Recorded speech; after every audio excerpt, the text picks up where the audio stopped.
After some bullish days, Bitcoin is now experiencing a lot of downside. In my video of yesterday, I talked about this breakout of this downward sloping resistance line to the top side. We're now retesting this previous resistance as support. First, I will show you a clip of my video of yesterday. And we broke this downtrend to the top side, and now I'm expecting that we're going to see a retest of this previous resistance to turn it into support, and from there we can aim for higher targets. So we also have a CME. As I was saying yesterday, I was expecting that we're going to see a retest after this breakout to the top side, and then a retest of the previous resistance to turn it into support, and that is exactly what is happening. And if we have a look at the 4-hour time frame, we can see this previous resistance was perfectly retested. We can see multiple touch points for this downward sloping resistance line, and currently, yeah, we are perfectly retesting this as a support. And for now, we need to see that Bitcoin is holding this support, and from there we can maybe aim for higher targets. So this is considered a bullish retest. And yeah, of course, what I was saying, we need to hold this support, and yeah, Bitcoin is broke out to the top side, and we are now seeing a bullish retest. Yesterday, the Bitcoin ETFs had a little bit of a negative day. We saw an outflow of almost $40 million. So that is yeah, not very bearish, but also not bullish, of course. We saw 5 consecutive days of inflows last week, and also on Monday. We want to see more bullishness coming into the market for the Bitcoin ETFs, because also Mt. Gox is selling very much Bitcoin in July, and also the German government. So let's see if the Bitcoin ETFs can maybe buy all the Bitcoin Mt. Gox and the German government are selling. We also have to keep in mind that Bitcoin is still creating this CME gap to the downside. We can see the CME gap was opened at $60,400, and we still haven't closed this CME gap at this point. So we could expect a little bit more downside, maybe a wick to this CME gap to close it, and then come further back up. And that would be very healthy actually, because we don't want to leave this CME gap open. So for now, yeah, we could maybe expect a little bit more downside, close the gap, and then come further back up. And on the daily time frame, if we look at support and resistance levels, we are currently back at this huge support line on the downside. We saw multiple touch points in the past as support. We can see a lot of touch points here, and also here. And we can also see that Bitcoin is getting rejected big time by this first big resistance. On the daily time frame, we can also see a lot of touch points here. So this resistance is holding yeah, strong for now. So it's a little bit too strong. And eventually we want to see a break of this resistance, of course, to the top side. Maybe force a breakout, retest this previous resistance as support, and from there we can come further back up. And then we could create more of a trend reversal for Bitcoin. So for now, yeah, we saw a little bit of a trend break to the top side, and now we want to see more upside for Bitcoin, so we can confirm the bullish uptrend. And as I'm always saying, you have to always think in scenarios, and these were my 2 scenarios I expected for the last days, and I was talking about them in my videos. And for now we are seeing a rejection, so you could have been prepared for this move. And of course you could also have been prepared for this move to the top side, but that didn't play out. So this move to the downside was what we did. So now we're back at this support line, and we need to see Bitcoin is holding strong for now.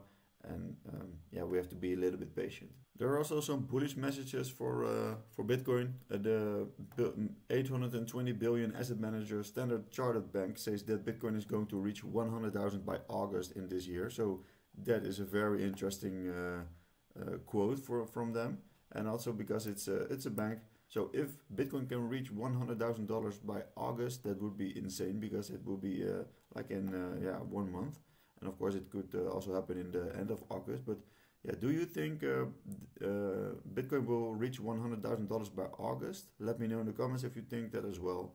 And also Tom Lee, who had made a lot of accurate Bitcoin price predictions over the last few years, he still believes that Bitcoin is going to reach 150k by the end of the year. So that's an insane target. But he also expected when Bitcoin was at $5,000 that we were going to see levels around the $50,000, and that already happened. So yeah, let's see if we can reach 150k by the end of the year. And yeah, also let me know what you think of this price prediction from Tom Lee. And on the weekly time frame for Bitcoin, we can still see this huge bull flag unfolding. We can see a big run up, and then now we are consolidating inside this flag formation. Currently we are at this downside support, and we need to hold this support and aim for this higher target resistance. And if we maybe see a break to the top side, we can retest this previous resistance as support. From there we can aim for higher targets, and this breakout target for this huge bull flag will be around the $108,000. So yeah, I don't expect that we're going to see a break very soon, because this is on the weekly time frame and we need to see a little bit more bullishness coming into the market for Bitcoin. But if we break it to the top side and we can see it on the higher time frame, then maybe we can see the targets of $108,000 getting reached. So that is an insane target, but that would also mean that the price prediction of the Standard Chartered Bank will getting reached in August. But that will also mean that we're going to see levels around $100,000, and that is still insane to think about. The first altcoin I want to discuss with you is Cardano. Cardano has been in this also at this huge support level on the daily time frame and also on the weekly time frame, but I will show you that later. And we can see multiple touch points in the past as support and resistance, and now we are back at the support, and we can see a little bit of a bounce already to the top side. So yesterday was a pretty good day for Cardano, and we need to see more bullish price action for Cardano unfolding. We also saw this price squeeze on the daily time frame, and we broke down to the downside. So we need to see this bull stepping into the market for now. And if we have a look at the weekly time frame, we can see this support area was also resistance in the past. We can see a lot of touch points happening for Cardano at this level, and now we want to see a bullish bounce from this support level, and eventually we want to see more topside for Cardano. The first big target I want to look at is for Cardano is this level. That's around 75 cents. And yeah, if we can reach this level pretty soon, then it would be very bullish. And of course, we are waiting for this sleeping giant to wake up and maybe create more bullish price action to the top side. Because for now, the bull run hasn't hit Cardano yet.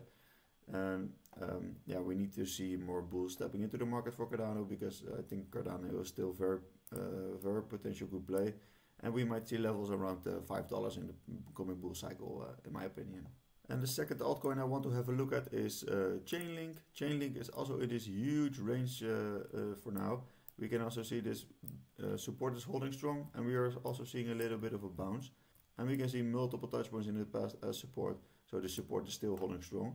But we can also see this level of unfolding for Chainlink, and this is also a big support / resistance area. So I always say buy at support, sell at resistance, and if you bought here, you could already made a significant gain, and we're already up for more than 10%, so that's nice. And now we need to see more bullish price action for Chainlink unfolding, and then we can maybe revisit this topside resistance, maybe eventually force a break to the top side, retest this previous resistance as support, and from there we can aim for high targets, and then maybe can aim for this these highs. But for now, Chainlink needs to see more bullish price action coming into the market, and that we're going to see a revisit of this huge upside resistance target.